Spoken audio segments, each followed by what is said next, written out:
પાકિસ્તાન વચ્ચે વધતા તણાવને લઈ ભરૂચમાં સટકતા શહેરના મુખ્ય માર્ગ પર પોલીસનું ફ્લેગ માર્ચ યોજાયું। પીઆઈ, પીએસઆઈ સહિત પોલીસ કર્મચારીઓ જોડાયા। ભારત અને પાકિસ્તાન વચ્ચે વધતા તણાવને વચ્ચે સમગ્ર દેશમાં સુરક્ષા વ્યવસ્થા વધુ કડક બનાવવામાં આવી રહી છે। આ અંતર્ગત ભરૂચ શહેર એ ડિવિઝન પોલીસ શહેર મુખ્ય માર્ગો પર ફ્લેગ માર્ચ યોજ્યું હતું। પહેલગામમાં આતંકીઓએ 28 ભારતીયોની હત્યા કરી હતી। આ ઘટનાના પ્રત્યાઘાત રૂપે ભારતે આતંકવાદીઓ વિરુદ્ધ કડક કાર્યવાહી શરૂ કરી છે।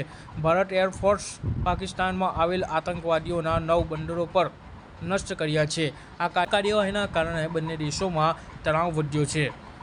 ગુજરાતની તમામ સરહદો પર ચુસ્ત બંદોબસ્ત ગોઠવી દેવામાં આવ્યો છે।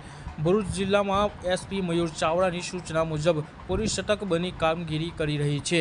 પીઆઈઆરએમ વસાવાની આગેવાનીમાં યોજાયેલું ફ્લેગ માર્ચ સોનેરી મહેલ પોલીસ મથકથી શરૂ થયું હતું। આ માર્ચ 5 બત્તી circle, railway station circle, rotary ક્લબની બહારની ઊંડાઈ અને હાથીખાના થઈ પોલીસ મથકે પરત ફર્યું હતું।